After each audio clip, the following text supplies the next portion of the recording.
اور اسی طرح حضرت عبداللہ بن مسعود رضی اللہ تعالیٰ عنہ فرماتے ہیں کہ مستقر سے مراد ماؤں کی رحم ہے، اور مستودع سے مراد وہ جگہ جہاں انسان کو موت آئے گی۔ اور ایک قول یہ بھی ہے کہ مستقر سے مراد جنت یا دوزخ ہے، اور مستودع سے مراد قبر ہے۔ یہ مختلف تفاسیر کے اندر مختلف علماء نے اپنے رائے بیان کی کہ اس آیت کے اندر جہاں ہم نے ابھی اس کو پڑھا کہ اللہ رب العالمین یعلم مستقرها و مستودعها، یعنی ٹھکانے کی جگہ کو جانتا ہے، تو یہ کیا چیز ہے؟ آگے آخر میں فرمائے کل فی کتاب مبین، اور سب کچھ ایک صاف اور واضح اور بیان کرنے والی کتاب کے اندر موجود ہے۔ یعنی اس آیت میں جو جاندار اور ان کے رزق، ان کے ٹھہرنے، ان کے سپرد کیے جانے کی جگہ کا ذکر ہوا ہے، یہ سب بیان کرنے والی کتاب یعنی لوح محفوظ میں موجود ہے۔ معلوم ہوا کہ لوح محفوظ میں جو ہے وہ سب جانداروں کے رزق، ان کی جگہوں اور ان کے زمانے اور احوال کی تفصیل جو ہے وہ وہاں ریٹن فارم میں موجود ہے۔ یعنی ہر چیز کو لوح محفوظ میں لکھنے کی حکمت کیا ہے؟ یعنی یہ خیال رہے کہ ہر چیز کا لوح محفوظ میں لکھا جانا اس لیے نہیں ہے کہ اللہ تعالیٰ کو جو ہے وہ اپنے بھول جانے کا خطرہ ہے، وہ کوئی چیز بھول جائے گا تو لہذا اس لیے اس نے لکھ لیا، ایسی بات نہیں ہے، کیونکہ بھول جانا اللہ رب العالمین کے لیے محال ہے، کہ جو کمزوری ہے اور اللہ کمزوری سے ماورا ہے، بلکہ اس لیے لکھا تاکہ لوح محفوظ دیکھنے والے بندے اس پر جو ہے وہ اطلاع دے دے لوگوں کو، یا اس پر اطلاع پائیں کہ لوح محفوظ کو جو لوگ دیکھتے ہیں نا تو وہ اس پر اطلاع پائے۔ یعنی لوح محفوظ آپ کو میں نے بتایا تھا کہ بیت المعمور ہے، اور بیت المعمور جو ہے وہ فرشتوں کا عبادت خانہ ہے۔ تو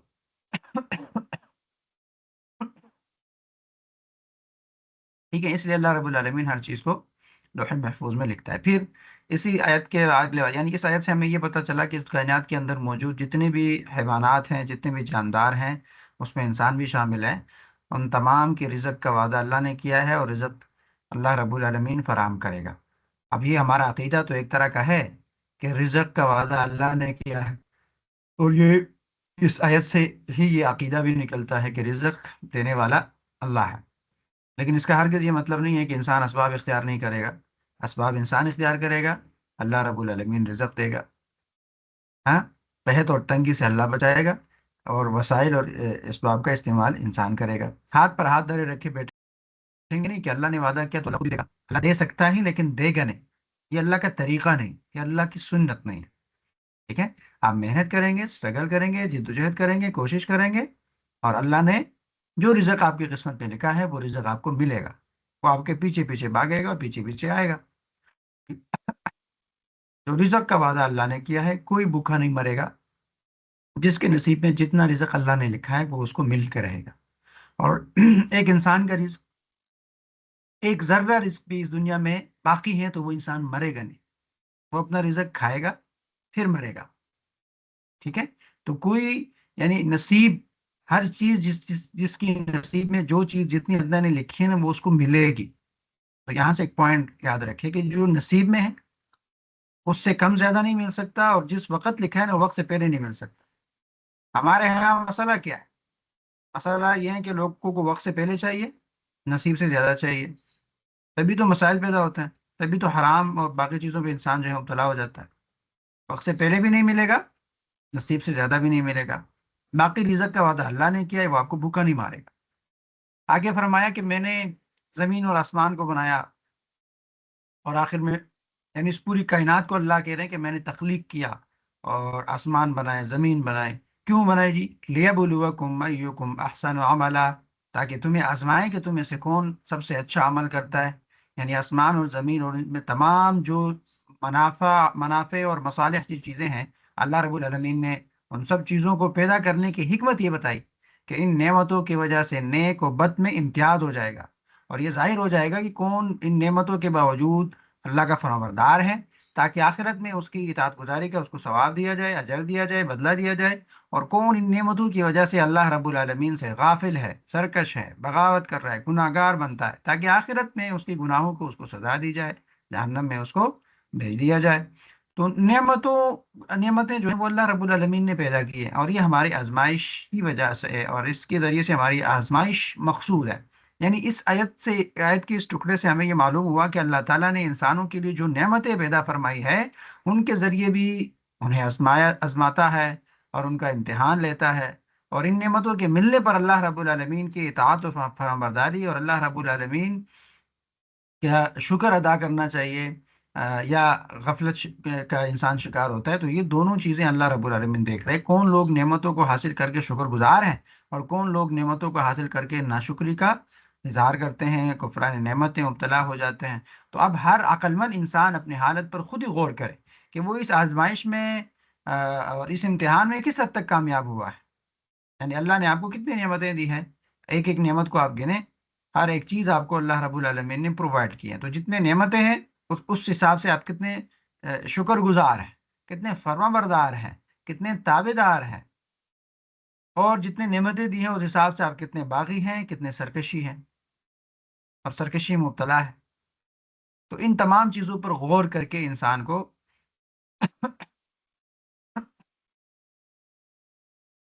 پھر اپنی اعمال درست کرنے چاہیے۔ اس لیے اللہ کے رسول صلی اللہ علیہ وسلم نے ارشاد فرمایا تھا نا کہ جب تم اپنے اللہ کے کی نافرمانی کرو اور صبح اس حال میں کرو کہ اللہ رب العالمین نے تم پر اپنی نعمتیں جو ہیں وہ نعمتوں کی فروانی جو ہیں وہ کر دی ہیں، تو پھر ایسا کرو کہ تھوڑا سا نا غور کرو، کیونکہ یہ آپ کو آہستہ آہستہ عذاب کی طرف لے کے جائے گا۔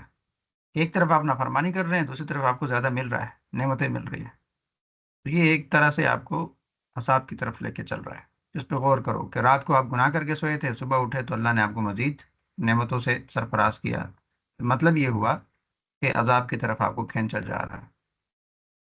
اور پھر آگے ہیں کہ وَلَئِن قُلْتَ، یعنی اور اگر تم کہو، یعنی یہی بات جو ہم نے پہلے کی کہ اللہ رب العالمین جو ہے مرنے کے بعد حساب لے گا اور جو آپ نیک اعمال کریں گے اس کا اجر ملے گا، تو کافی لوگ یہ کہتے تھے کہ کیسے ہم دوبارہ اٹھیں گے، ہم تو یہ تو جادو ہوگا کہ ہم دوبارہ زندہ ہو جائیں گے، اور اس پر ہم نے ڈیٹیل سے کافی گفتگو کی ہیں پیچھے کہ اللہ رب العالمین کیسے زندہ کرتا ہے، اور اللہ رب العالمین کے لیے زندہ کرنا کوئی محال بھی نہیں ہے، کوئی مشکل کام بھی نہیں ہے، اور اس نے پریکٹیکل کچھ واقعات میں یہ چیز دکھائی۔ تو ابتدائی آیات میں اس بات کا ہمیں ادراک ہوا کہ اللہ رب العالمین نے جو ہے وہ ہر جاندار کے رزق کا ذمہ ایک طرح سے اٹھایا ہوا ہے، اور یہ اللہ رب العالمین سارے انسانوں کو یہ کھانا اور رزق پر عطا فرمائے گا، کیونکہ اللہ رب العالمین کو پتہ ہے، اللہ رب العالمین کا علم جو ہے وہ بہت وسیع ہے، وہ ہر چیز کے ٹھکانے کو بھی جانتا ہے، اس کے سونپنے کی جگہ سے بھی واقف ہے۔ تو میرے اور آپ کے لیے اس سے بہت اہم سبق یہ ہے کہ رزق اللہ کی ذمہ داری ہے، انسان کا کام صرف کوشش ہے، اسٹرگل ہے، اور اپنے اعمال کو درست کرنا ہے، باقی اللہ دے گا جو قسمت میں ہوگا، اور جو جس وقت اللہ نے دینا ہوگا وہ دے دے گا۔ اس کے بعد جو ہے وہ صورت ہود کے اندر نا مختلف انبیاء کے واقعات ہیں، نوح علیہ السلام، ہود علیہ السلام، صالح علیہ السلام، ابراہیم علیہ السلام، لوط علیہ السلام، یہاں تک کہ شعیب علیہ السلام، یعنی یہ تاریخی واقعات ہیں۔ اور صورت ہود کے متعلق اللہ کے رسول صلی اللہ علیہ وسلم نے فرمایا تھا نا کہ مجھے اس صورت نے بوڑھا کر دیا۔ انسان مرد جو ہے بوڑھا نہیں ہوتا، فکر کی وجہ سے، غور و تدبر کی وجہ سے انسان بوڑھا ہو جاتا ہے، مرد بوڑھا ہو جاتا ہے۔ تو اللہ کے رسول صلی اللہ علیہ وسلم نے کہا سورۃ ہود نے مجھے کیا کیا، بوڑھا کر دیا۔ اب سورۃ ہود نے کیوں بوڑھا کیا؟ سورۃ ہود کے اندر پچھلے اقوام کا تذکرہ ہے کہ کون سی قوم کس وجہ سے غرق ہو گئی، تباہ ہو گئی، رسوا ہو گئی، ذلیل ہو گئی، کیوں، کس قوم نے کون سی نافرمانی کی، اور نافرمانی میں مبتلا لوگوں کی داستانیں ہیں اس پوری صورت کے اندر۔ تو اس لیے اللہ کے رسول صلی اللہ علیہ وسلم کہتے تھے کہ میں اس پہ غور کرتا، فکر کرتا، اس غور و فکر نے مجھے بوڑھا کر دیا۔ تو اس صورت کے اندر جتنے بھی انبیاء ہیں ان تمام انبیاء کا ایک ہی پیغام رہا، ان تمام انبیاء نے اپنے امت کو اللہ رب العالمین کی توحید بتائی کہ اے قوم اعبدوا اللہ ربکم، اللہ کی عبادت کرو، اللہ کے سوا کوئی معبود نہیں ہے، شرک نہ کرو، اللہ کے علاوہ کوئی مشکل کشا نہیں ہے، اللہ کے علاوہ کوئی حاضر ناظر نہیں ہے، اللہ کے علاوہ کوئی مدد کرنے والا نہیں ہے، اللہ کے علاوہ کوئی رازق نہیں ہے۔ تو یہ اللہ رب العالمین کی دعوت دیتے رہے، قوم کا رویہ تکبر کا رہا، ہر درمی کا رہا، اور وہ اپنے انبیاء کا مذاق بھی اڑاتے رہے، قتل بھی کرتے رہے، اپنے انبیاء کی بات نہیں مانتے تھے۔ تو اس کے نتیجے میں پھر اللہ رب العالمین نے کچھ لوگوں کو مہلت بھی دی، لیکن جب اللہ مہلت دیتا ہے اور مہلت ختم ہو جاتی ہے تو اللہ کی پکڑ ان بطش ربک لشدید، تو پھر اللہ رب العالمین کی جو پکڑ ہوتی ہے وہ سخت ہوتی ہے، پھر اللہ رب العالمین اپنے حساب سے قوم کو پکڑتا ہے۔ تو یہ کچھ انبیاء کے اقوام کو بطور عبرت ہمارے سامنے رکھا، اور اس طرح کے جو واقعات ہوتے ہیں یہ صرف قصے اور کہانیاں نہیں ہوتی، یہ انجام بیان کرنے کے لیے اور عبرت حاصل کرنے کے لیے قرآن کریم میں بار بار تکرار کے ساتھ یہ ریپیٹ ہوتے ہیں۔ ٹھیک ہے جی۔ اب حضرت نوح علیہ السلام کا واقعہ آپ سب پہلے بھی اس کو جو ہے وہ پڑھ چکے ہیں، اور اس میں جو ہے کوئی ایک دو دفعہ میں نے آپ کو شاید پہلے ہی بتایا، نوح علیہ السلام جو ہے وہ اللہ رب العالمین کے نبی تھے، اور بہت بڑی جدوجہد اور کوشش کی انہوں نے 900 سال تک، 950 سال تک وہ اللہ رب العالمین کی دعوت دیتے رہے، امر بالمعروف نہی عن المنکر کرتے رہے۔ ان کی جو قوم تھی نا، وہ بڑے حد درم لوگ تھے، وہ اپنے نبی کی اس بات کو ہلکا لیتے تھے، کوئی اہمیت ہی نہیں دیتے تھے، اور نوح علیہ السلام کو کہتے کہ ہم تو آپ کو بالکل اپنی طرح انسان پاتے ہیں، ہم آپ کو اللہ کا نبی کیوں مانیں؟ ہاں، آپ تو ہماری طرح کے انسان ہیں۔ اور پھر یہ بھی کہتے ہیں کہ آپ کے ساتھ جو لوگ ہیں وہ تو بالکل وہ غریب فقیر مسکین لوگ آپ کے ساتھ جمع ہوئے ہیں، آپ کے ساتھ کوئی نامور، کوئی معتبر، کوئی پیسہ والا بندہ ہے ہی نہیں۔ اور یہ ہمیشہ سے ایک چیز رہی ہے، یہ اپنے ذہن میں رکھیں کہ جہاں جہاں جس جس نبی کے ساتھ میں پہلے لوگ جڑے ہیں نا، وہ یہ غریب فقیری جڑتے ہیں، یعنی محمد مصطفیٰ صلی اللہ علیہ وسلم کو بھی دیکھے یہی ہوا، اور ان کو بھی محمد مصطفیٰ صلی اللہ علیہ وسلم کو بھی مکے کے مشرکین اور باقی لوگ یہ تانا دیتے رہے کہ آپ کے ساتھ ہیں کون؟ وہ غریب فقیر لوگ آپ کے ساتھ ملے ہوئے ہیں۔ تو نوح علیہ السلام کو بھی یہ کہتے تھے کہ آپ کے ساتھ تو کوئی پاورفل لوگ ہی نہیں ہے۔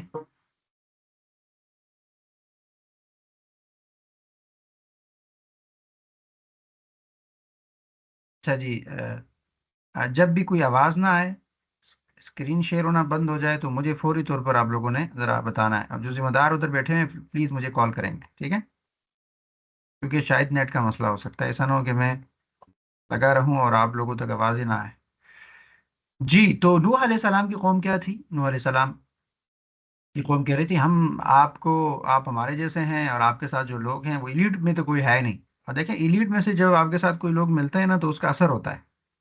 ایلیٹ میں کام کرنے کی ضرورت بھی ہوتی ہے، ایلیٹ میں آپ جو کام کریں تو وہ باقی لوگوں کے لیے کیا بنتا ہے؟ مثال بنتا ہے، کیونکہ ایلیٹ کو لوگ فالو کرتے ہیں۔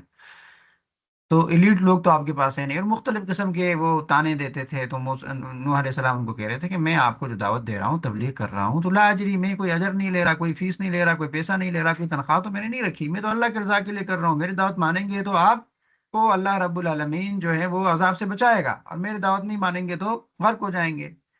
تو اللہ رب العالمین نے بالآخر نوح علیہ السلام کو کہا کہ آپ نا خشکی پہ جا کے آپ اپنی کشتی کو تعمیر کرے گا، اور نوح علیہ السلام نے ایک بہت بڑی کشتی جو ہے وہ بنائی، اور اس پہ کافی عرصہ لگا، اور جب یہ کشتی بنا رہے تھے اس وقت بھی قوم کے لوگ اس پر ہنستے تھے، مذاق اڑاتے تھے، آ، لیکن یہ ثابت قدمی کے ساتھ اس کام میں مبتلا رہے، اور انہوں نے کشتی بنائی، اور پھر آخر میں جب اللہ کا حکم ہوا تو کشتی میں ان کے ساتھ ان کے فالوور بیٹھ گئے، یہاں تک کہ ان کا اپنا بیٹا بھی، نوح علیہ السلام کا بیٹا جو کہ کافر تھا، جو کہ سرکش تھا، باغی تھا، ایمان وہ نہیں لا چکے تھے، تو نوح علیہ السلام دیکھیں اپنے بیٹے کو بھی نہیں بچا سکے، وہ بیٹا بھی غرق ہو گیا، اس کا بھی عبرتناک انجام۔ کیوں؟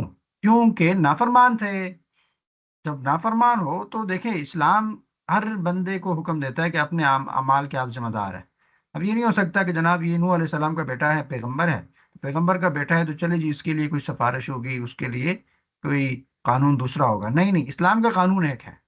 اسی لیے تو اللہ کے رسول نے فرمایا تھا نا عائشہ کو کہ میں آپ کو جہنم سے نہیں بچا سکتا، لہٰذا اپنے اعمال اور اپنے جہنم سے پناہ کی خود فکر کرو۔ تو ہمارے ہاں یہ غلط فہمی پائی جاتی ہے کہ ہم کہتے ہیں نہیں نہیں فلاں پیر ہمیں لے کے چلا جائے گا، ہاں فلاں بندہ جو ہے وہ ہمیں لے کے چلا جائے گا۔ بھائی کوئی کسی کو نہیں لے کے جا سکتا، اپنے اعمال کی خود فکر کرنی ہے۔ آپ کو جہنم سے بچانے کا جو واحد بندہ ہے نا وہ آپ خود ہے، وہ آپ کے اعمال ہیں۔ آپ خود اپنے اعمال نہیں کریں تو آپ جہنم سے بچ جائیں گے اور اللہ رب العالمین کے قریب ہو جائیں گے۔ تو یہ نوح علیہ السلام کا جو واقعہ تھا وہ یہی ہے، تفصیل سے زیادہ ادھر ذکر نہیں ہوا، مختلف اشارہ ہے۔ اس کے بعد ہود علیہ السلام کا تذکرہ ہے، یہ ہود علیہ السلام اور قوم عاد۔ قوم عاد جو تھی نا وہ اپنی جسمانی طاقت پر بڑی مغرور تھی، اور ان کو غرور تھا کہ ہمارے پاس وہ طاقت ہے، اور یہ جسمانی لحاظ سے بڑے بڑے بڑے بڑے لوگ تھے، اور کہتے ہیں ہم سے کون طاقتور ہو سکتا ہے، ہمارے پاس تو طاقت ہے، قوت ہے، ایک طرح سے اپنے آپ کو سپر پاور مانتے تھے۔ اور جو یہ عمارتیں بناتے تھے وہ ستونوں والے بڑے بڑے. تو اس لحاظ سے ایک طرح سے ان کو اپنے اوپر بڑا غرور تھا اور بڑا ناز تھا. اور اللہ کے رسول ہود علیہ السلام ان کو دعوت دیتے رہے اور یہ اللہ کے رسول کی دعوت کو ٹکراتے رہے. اللہ کی نعمتوں کا شکر نہیں ادا کرتے تھے اور زمینی فساد پیدا کرتے تھے. اور حود علیہ السلام دعوت یہی دیتے رہے کہ اللہ کو ایک مانو، اللہ کے علاوہ کسی کو شریک نہ ٹھہراؤ، اور جو کچھ آپ کو اللہ نے دیا یہ اللہ کی نعمتیں ہیں، تو لہٰذا ان نعمتوں کا شکر ادا کرو، اور شکر ادا کرنے کا طریقہ یہ ہے کہ آپ اللہ کے بندے بن جاؤ. آپ اس زمین میں فساد نہ پھیلاؤ. جب انسان اللہ کا بندہ بن جائے نا تو پھر زمین میں فساد نہیں پھیلاتا. تو یہ کیا کرتے تھے؟ یہ اس دعوت کو نہیں مانتے تھے. تو آخر کار ان پر بھی سزا نازل ہوئی اور عذاب نازل ہوا. وہ یہ کہ 7 راتیں اور 8 دن کی مسلسل تیز آندھی نے ان کو جب پکڑ لیا نا، تو ان کے یہ ساری جو بڑے بڑے ستون والے گھر تھے اور ان کے جو بڑی جسامت تھی، وہ سب کو اللہ رب العالمین نے تباہ و برباد کر دیا اور خاک میں ملا دیا، اور ان کا غرور جو ہے وہ اللہ نے ختم کر دیا. اس کے بعد حضرت صالح علیہ السلام کا تذکرہ ہے. صالح علیہ السلام کی جو قوم تھی وہ قوم سمود تھی.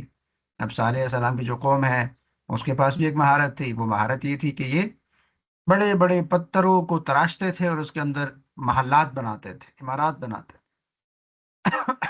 اب یہ بھی بڑا ہنر تھا جو ان کے پاس تھا. اب ان کے لیے بھی یہ غرور کا نتیجہ بن گیا. دیکھیں کوئی بھی ایسا کام، کوئی بھی اللہ کی نعمت جو اللہ نے آپ کو دی ہے اور اس کو آپ غرور کا ذریعہ بنائیں، سرکشی اور بغاوت کا ذریعہ بنائیں، تو ظاہر ہے پھر نتیجہ تو اس کا برا ہی نکلنے والا ہے. تو ہوا یوں کہ یہ بھی اللہ کے نبی کو نہیں مان رہے تھے. صالح علیہ السلام ان کو دعوت دیتے رہے اور یہ نہیں مانتے تھے. یہ پھر ان سے درخواست کرنے لگے کہ آپ ہمیں نا معجزہ، کوئی معجزہ دکھائیں تاکہ ہم آپ کو مان لیں. آپ بھی تو ہمارے جیسے بندے ہیں، ہم آپ کو کیوں مان لیں. پھر انہوں نے کہا کہ ایسا کرے نا کہ آپ اونٹی جو ہے اس پہاڑ سے نکالے، اور پھر ایسا بھی ہو کہ وہ اسی وقت بچہ بھی دے دے. تو اللہ رب العالمین نے ایسا ہی کر دیا. یعنی اللہ رب العالمین نے اس کو ان کی اس بات کو دیکھے صالح علیہ السلام کے لیے ایک نشانی بھیج دی. وہ یہ کہ پہاڑ سے اونٹی نکل لی. هذه ناقۃ اللہ لکم، کہ یہ اللہ رب العالمین کی طرف سے اونٹنی ہے.